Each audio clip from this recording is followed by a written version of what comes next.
Allez, on va rester maintenant sur la thématique de l'entrepreneuriat. On passe de la start-up, mais au mastodonte directement. Et on va accueillir Issaad Rabrab, le PDG de Cvital. Alors l'avantage quand on accueille Issaad Rabrab, c'est qu'on n'a pas besoin de le présenter. On a juste besoin de lui dire de nous rejoindre avec grand plaisir. Merci, s'il te plaît.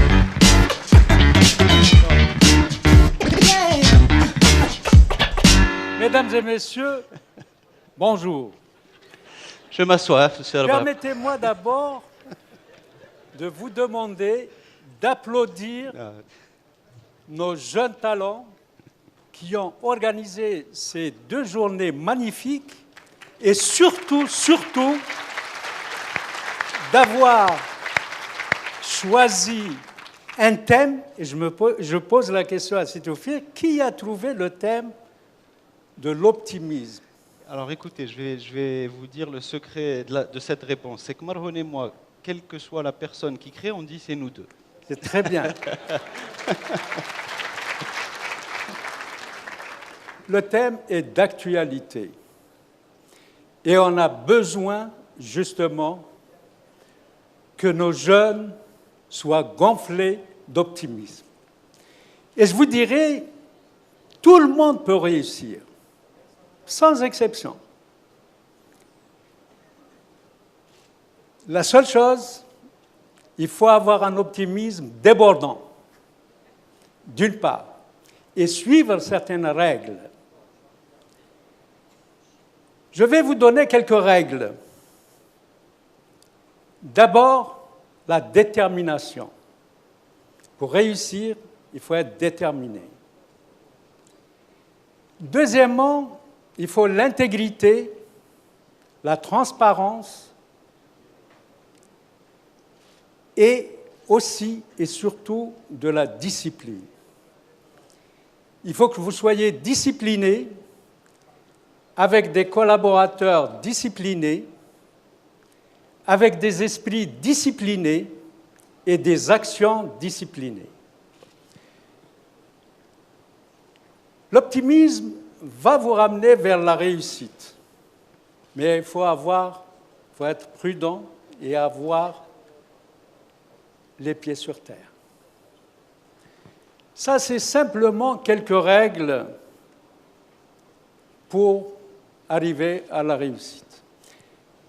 Maintenant, si vous voulez, je vais vous en parler un peu de mon itinéraire. Je suis fondateur de Cvital. Notre philosophie dans le groupe, c'est toujours de voir grand, commencer petit et aller vite. C'est le titre du livre que je tiens à passer à la caméra. Pourquoi ? Tout simplement, il faut être très optimiste et rêver et faire des choses grandioses. Pourquoi des choses grandioses ? Tout simplement, aujourd'hui, nous sommes dans un monde très compétitif. Nous sommes dans un monde de guerre économique. Soit vous avez une certaine dimension, vous avez des avantages comparatifs, vous avez des produits de qualité à des prix compétitifs, les grandes multinationales, ne vous en faites pas, vont vous laisser votre place. Si vous êtes faible, malheureusement, on vous écrase. Hélas, c'est comme ça. Maintenant, il est évident, quand on commence dans l'activité industrielle ou d'autres activités, peu importe, très souvent, on n'a pas tous les moyens financiers, humains, expérience, Donc, on a besoin de commencer avec ses propres moyens. Et en commençant avec ses propres moyens, vous êtes obligé de commencer petit. Et je peux vous assurer, ça va toujours vous servir. Et une entreprise, c'est comme un bébé qui vient de naître et qu'on doit accompagner jusqu'à être adulte et évidemment qui peut pouvoir se défendre.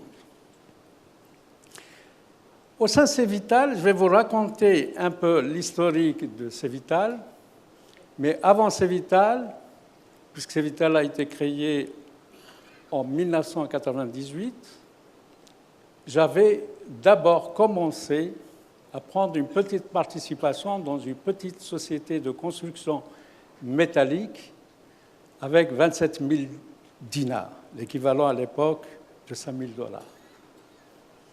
Et puis, en réinvestissant constamment tous nos résultats, nous sommes arrivés aujourd'hui à un groupe de 13 000 collaborateurs avec un chiffre d'affaires de plus de 2 milliards 600 millions d'euros, 3 milliards 500 millions de dollars, et nous placer comme le premier groupe privé au niveau des exportations et même aussi au niveau de notre contribution au budget de l'État après Sonatrach.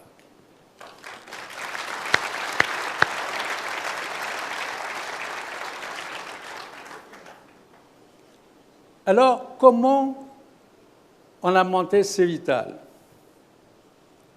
On n'avait pas tous les moyens, alors qu'on avait décidé que Cevital doit investir dans tous les produits de première nécessité, c'est-à-dire des produits vitaux, d'où le nom de Cevital. On avait décidé d'investir dans le raffinage des huiles végétales, dans le sucre, dans les margarines, dans l'eau minérale, dans les jus de fruits. On devait, à un certain moment aussi, faire de la minoterie, des pâtes, etc. Mais quand, plus tard, on a constaté que le secteur de la minoterie était saturé, on avait abandonné l'activité qui a été couverte. Le pays n'avait pas besoin de plus de minoterie. Alors, on voulait construire la plus grande raffinerie d'Europe et d'Afrique. D'abord, d'huile. On a commencé par les huiles végétales. Mais on n'avait pas les moyens de pouvoir, dès le départ, les moyens financiers pour construire la dimension qui pouvait faire passer notre pays du stade d'importateur au stade exportateur. Qu'est-ce que nous avons fait? Surtout à l'époque, on avait aussi pris un crédit au niveau des banques avec un différé de paiement de 6 mois. C'est-à-dire qu'on devait commencer à rembourser au bout de 6 mois. Et comme les banquiers aiment bien avoir des clients qui respectent les échéances, c'est extrêmement important pour les jeunes. Donc, on a commencé d'abord à produire des emballages, à faire du conditionnement. On a mis l'unité en production au bout de 6 mois. On a commencé à avoir des rentrées et on a lancé la première raffinerie d'huile de 600 tonnes jour en 6 mois. Depuis la première pose de la pierre jusqu'à l'entrée en production. Et comme on a investi dans la qualité, notre produit, très rapidement, a été adopté par le marché, par le citoyen. Immédiatement, l'année suivante, on a réalisé une autre ligne, mais cette fois-ci de 3 fois la capacité de l'autre. On est passé de 600 tonnes à 1800 tonnes en une année. On a fait passer le pays du stade importateur au stade exportateur. Après, on a lancé la margarinerie. Après, on a lancé la première raffinerie de sucre de 1600 tonnes jour. Quelques années après, elle est passée à 5000 tonnes jour et cette année, elle va passer à 7500 tonnes jour. Ce qui fait de la raffinerie de sucre de Cévital la plus importante au monde.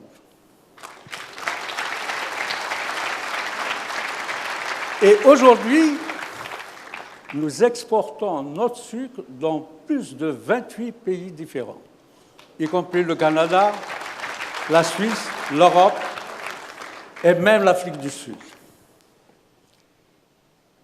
Évidemment, quand on a saturé cette partie, j'ai oublié de vous dire que nous avons aussi, avant, réalisé le plus grand terminal portuaire de la Méditerranée, qui décharge et qui charge à 2000 tonnes à l'heure. Pourquoi? Parce que c'est ce qui nous a permis de pouvoir être compétitifs sur le marché mondial. Lorsque je dirais aujourd'hui aux jeunes, à nos jeunes, ne commencez pas à investir avant de faire d'abord les études de marché, les études d'ingénierie, et voir si vous avez les avantages comparatifs. Cherchez toujours dans votre investissement les avantages comparatifs. Si vous produisez un produit de qualité à des prix compétitifs, vous pouvez le vendre où vous voulez. Et deuxièmement, pourquoi il faut voir grand? De temps en temps, j'entends certains de nos confrères, ou même certains de nos fonctionnaires, qui nous disent qu'il faut d'abord assurer la couverture nationale, c'est-à-dire essayer d'éliminer les importations pour des produits qui sont importés aujourd'hui, c'est-à-dire la substitution aux importations. Je leur dis, c'est une grave erreur. Il ne faut pas regarder uniquement le marché national. Si vous regardez uniquement le marché national, vous pouvez être compétitif sur le marché national. Si vous ne vous frottez pas à la concurrence internationale, les gens vont venir vous prendre dans votre marché. Par contre, si vous êtes compétitif à l'international, là, vous défendrez facilement votre marché. Et vous n'avez absolument aucun problème. Et puis aussi, pourquoi il faut voir grand? Pour pouvoir écraser les coûts, il faut évidemment des grandes unités industrielles. Je vais vous donner un exemple typique, parce que quelque temps après, en 2007, nous avons lancé le projet de flotte glace. Le projet de flotte glace est le plus important d'Afrique. Avec 30% de nos capacités de production, nous couvrons les 100% du marché national. et 70% doivent être exportés. Pourquoi? Tout simplement, si on avait fait une unité de verre plat à la dimension nationale, on est mort. Surtout avec l'accord de libre-échange avec l'Union européenne, le verre plat rentre en Algérie à 0% de droits de douane. Si vous n'êtes pas compétitif à l'international, vous êtes mort. Donc aujourd'hui, 70% de notre verre plat, depuis 2007, est exporté même dans des pays les plus évolués. 60% sur l'Europe, Allemagne, Suisse, France,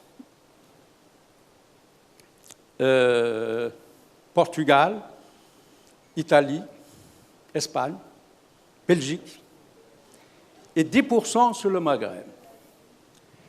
Donc, c'est pour vous dire qu'on n'a absolument pas à avoir peur de la concurrence internationale. Il faut simplement s'y préparer et faire des investissements judicieux.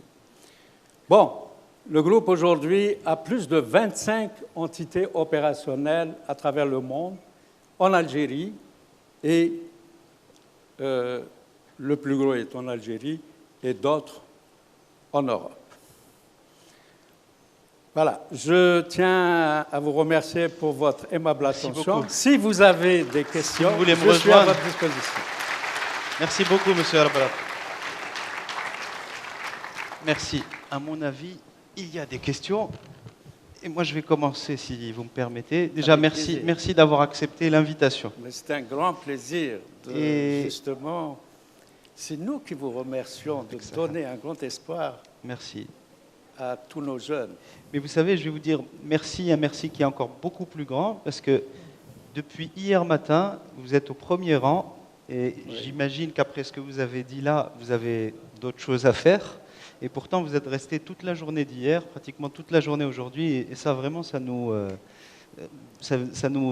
touche, et ça nous montre l'égard que vous nous portez. Merci beaucoup pour ça.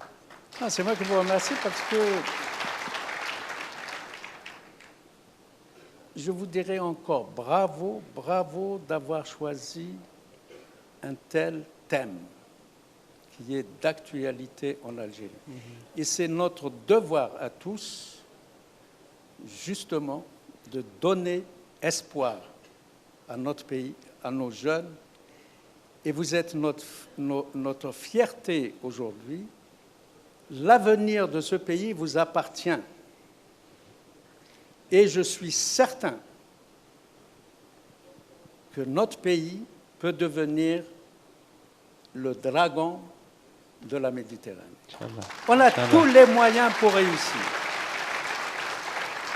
Quand on voit la qualité des hommes, des Algériens qui nous viennent des États-Unis, qui nous viennent d'Europe, vous-même qui vivez ici en Algérie, il n'y a pas de problème pour faire de ce pays un paradis. Nous avons un pays exceptionnel. Nous sommes devant un continent évolué. L'Europe, non seulement évoluée technologiquement, socialement, développée, mais surtout, un grand marché. L'Algérie peut être aujourd'hui l'atelier de l'Europe. Et nous sommes en train, justement, de le prouver. Merci beaucoup. C'est moi. Alors, pour ceux qui ne l'ont pas encore lu, moi je l'avais lu évidemment à sa sortie, et je l'ai relu pour préparer le questionnaire. Et puis quand je l'ai fermé, je me suis dit, mais il n'y a pas de questions à poser à M. Arbraf, il vaut mieux l'écouter, apprendre de lui, etc. Et puis en fermant la dernière page, généralement je ne lis pas beaucoup les dernières de couve, je m'en méfie en fait. Et j'ai lu ça et je me suis dit, je vais le lire devant tout le monde. Vous dites, il faut être confiant, nous avons beaucoup d'atouts, on nous fait constamment peur et on fait peur à nos gouvernants. même si la technologie ou la production était comme si la technologie, pardon, ou la production était de grands mystères. Tout peut être maîtrisé si on le veut, il faut être persistant et en même temps ordonné. J'admire aujourd'hui les Américains qui, eux, voient les choses en grand. Pour moi, dans un monde où on est constamment confronté à une guerre économique, il faut toujours voir grand, même si parfois on est obligé de commencer petit. Alors je me suis dit, bon, ben, finalement, ça tombe à point nommé. Et puis ensuite, alors ce qui est bien dans ce livre, c'est qu'on comprend mieux votre mécanisme de pensée, de construction des entreprises, etc. On comprend à quel point la comptabilité est un atout fort dans l'entrepreneuriat. Et ça, je le sous-estimais à la limite même presque avant de lire ça. Et du coup, je me suis dit, ben, je ne vais pas poser de questions sur Cévital, parce que, voilà, je sais pas, j'ai honte de poser des questions, 3,6 milliards. Non, j'ai une plaisanterie, c'est une façon de parler. Mais je me suis dit, je vais poser des questions sur l'homme, Monsieur Arbrab. Oui. Parce que c'est plus intéressant. Et je me suis rappelé de 2 anecdotes, je vais en citer une. Vous étiez collégien, vous êtes allé faire votre collège en France, vous étiez excellent dans les matières comme les mathématiques, enfin les matières, on va dire, scientifiques, et vous aviez eu une note éliminatoire en dictée. Et vous aviez dû quitter, et on vous a viré du lycée à cause de ça, ce qui était quand même une exagération. Hein. Et vous, votre seule appréhension, c'était de dire comment je vais le raconter à mon père. Exact. Et vous expliquez plus loin que finalement, votre père était pragmatique, donc déjà là, on voit que l'hérédité fait son travail. Et votre père pragmatique vous dit, vous changez de collège. Vous allez dans un autre collège, et puis votre père fait un rêve. Et là, moi, ça m'a scotché. Il fait un rêve qu'on lui a enlevé un fusil, qu'on lui a volé un fusil. Et il vous identifie à ce fusil. Et donc, il vous dit, non, il y a quelque chose qui va se passer qui est mauvais, il faut absolument que tu rentres. Et vous rentrez en Algérie, vous ne branchez pas, et vous arrêtez votre collège à ce moment-là. Très juste. Ça forge. Écoutez, c'est sûr que ça forge. Une partie de ce que nous avons appris, c'est ce que nous apprenons par l'expérience et surtout par la vie. La meilleure école, c'est en réalité la vie.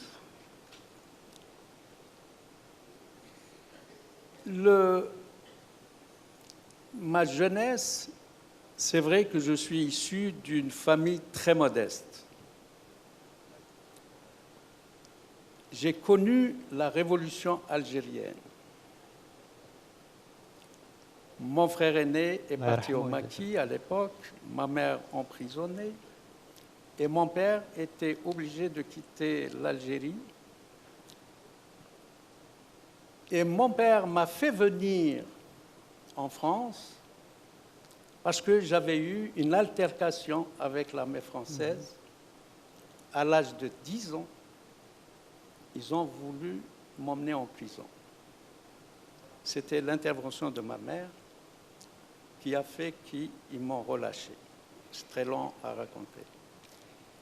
Et puis, j'ai été effectivement, donc mon père m'a fait ramener en France. J'étais au départ à l'école Pigier. Après, comme vous dites, j'étais très bon dans les matières mathématiques, comptabilité, etc. Malheureusement, j'étais très faible en dictée. Et là-bas, 5 fois 0. Vous êtes éliminé. Je me souviens, malgré l'intervention du professeur de français auprès du directeur, il ne voulait rien savoir. Mon père, comme vous avez dit, pragmatique, il m'a emmené chez le lycée Saint-Augustin à Metz.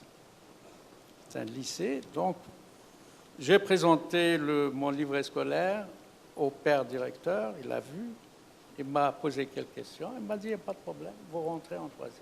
Voilà un peu l'histoire. C'est vrai, nous avons un grand respect pour nos parents. Pour les aînés, en général. Hein. Ça, je ne peux pas. Et d'ailleurs, je vous dirais, même mes enfants aujourd'hui, il y a un peu d'hérédité, nous avons un respect pour les parents et pour les aînés.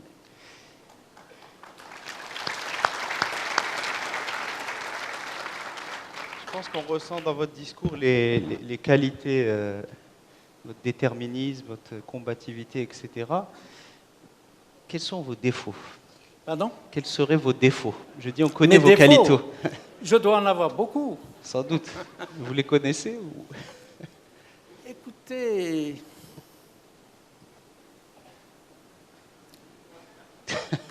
quels sont les défauts? Mais on a que des défauts, réellement, et très peu de qualités.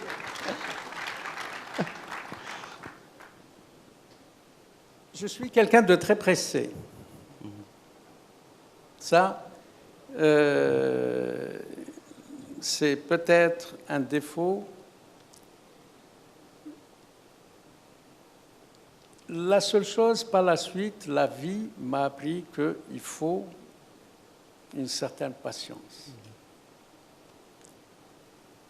Alors, quels sont mes défauts? Mais je pense qu'il faut poser la question à votre entourage. À mon entourage, peut-être, ils sont mieux.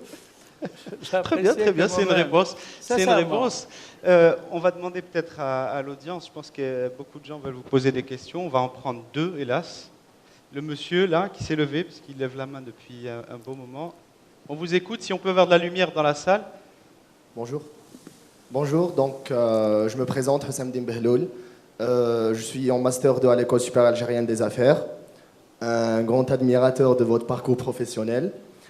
Donc, monsieur, j'aimerais bien vous poser une question concernant l'affirmation que vous avez faite durant le premier forum africain des PDG. Et donc, vous avez affirmé que malgré les difficultés que rencontrent les pays africains, et notamment l'Algérie, pour se développer, donc il y a vraiment un potentiel, et un potentiel qui fait que même les pays africains peuvent se comparer aux pays européens. Donc j'aimerais bien savoir sur quelle base vous êtes, quelles sont les caractéristiques qui vous ont amené à faire, à conclure, à faire cette conclusion. Et selon vous, quels sont les potentiels de développement pour les pays africains en général et pour l'Algérie en particulier? Merci. Écoutez, les pays africains, d'ailleurs, tous les experts mondiaux ont prévu que dans cette décennie, le plus fort taux de croissance dans le monde se trouvera en Afrique. Il y a plusieurs raisons à ça. D'abord,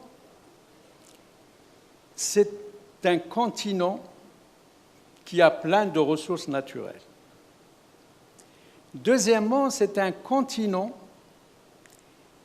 qui va aussi avoir une très forte croissance démographique. D'ici 2050, l'Afrique va plus que doubler sa population. Je crois qu'aujourd'hui, on doit être 1,1 milliard, on doit passer à plus de 2,4 milliards d'êtres humains en Afrique. Aujourd'hui, le problème d'un développement d'un pays dépend réellement de sa gouvernance, de sa vision, de ses dirigeants et surtout aussi de l'investissement au niveau de l'homme et de la femme. Le meilleur investissement pour un pays, pour une entreprise, pour une famille, c'est l'éducation. Si vous investissez massivement sur l'homme, vous n'avez absolument aucun problème pour connaître une croissance à 2 chiffres. C'est bien simple.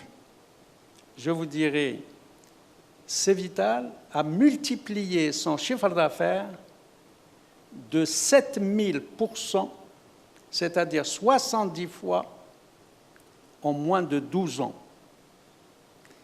Et pourquoi pas d'autres entreprises, pourquoi pas un pays comme l'Algérie? L'Algérie, aujourd'hui, peut connaître une croissance à 2 chiffres.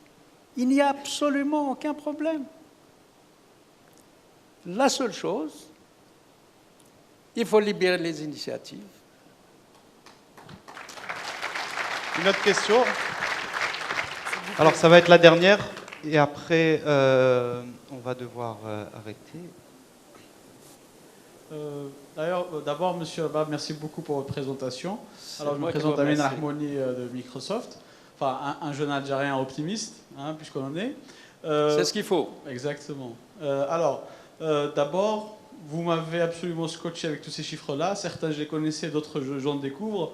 Vous venez de me frapper encore avec le 7000% de croissance. Alors, je vous demanderai d'abord de me permettre de partager cette fierté de Cevital, de Cevital, parce qu'en tant qu'Algérien, je crois que les achievements de Cevital sont une fierté pour nous tous. Et puis, je vous demanderai, inspirez-nous encore plus. Vous venez de nous inspirer, inspirez-nous encore un peu plus, et dites-nous quelle est la prochaine étape. Où est-ce que vous voulez arriver? Quel est le next step pour Cevital ou pour M. Albrab? Merci. Très bien. Je vais me mettre debout.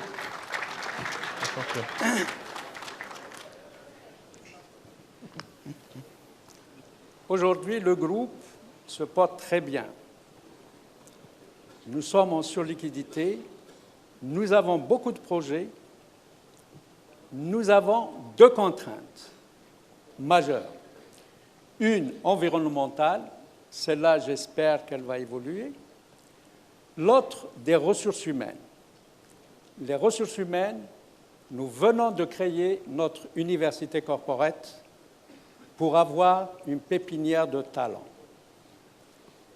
Maintenant, ce que j'ai dit à mes collaborateurs, je leur ai dit, d'ici 2025, il faut qu'on arrive à réaliser un chiffre d'affaires de 25 milliards de dollars, dont 50% en Algérie et 50% à l'international. Nous avons déjà commencé l'année dernière. Nous venons de racheter deux sociétés, une en France et une autre en Espagne. Nous comptons, dans le cadre de la co-localisation, créer des emplois ici, maintenir des emplois dans nos pays d'accueil européens et transférer la technologie. Tout le monde sait, ce n'est le secret pour personne, on s'intéresse aujourd'hui au groupe Fagor-Brandt, qui est multinational. Fagor-Brandt avait 5700 employés. Ils sont implantés en Espagne, 5 usines, en France, 4 usines. Ils ont aussi une usine en Pologne. Ils sont au Royaume-Uni, ils sont à Singapour, ils sont aux États-Unis, ils sont un peu partout. Nous pensons qu'avec le transfert de technologie, faire la plus grande usine d'électroménager du monde sur 100 hectares, 7000 employés, et dont 90% de la production sera destinée à l'export. Nous avons plusieurs projets actuellement que nous attendons d'être libérés ici en Algérie. Mais en attendant, nous irons nous développer ailleurs. Mais tout en essayant, bien sûr, de créer des emplois ici. Et aujourd'hui, beaucoup d'entreprises peuvent y aller faire leur marché aujourd'hui en Europe. Il faut qu'on libère nos entreprises. Et c'est le moment ou jamais pour justement acquérir des propriétés intellectuelles, ce qui nous manque aujourd'hui. Et c'est à notre portée. Voilà, je ne sais pas si j'ai répondu à votre question. Merci beaucoup. Merci. Merci beaucoup. Merci. Merci pour tout. C'est moi. Voilà, on prend une petite pause après ça, non? Vous voyez, même à mon âge, je continue à rêver. Continue à rêver.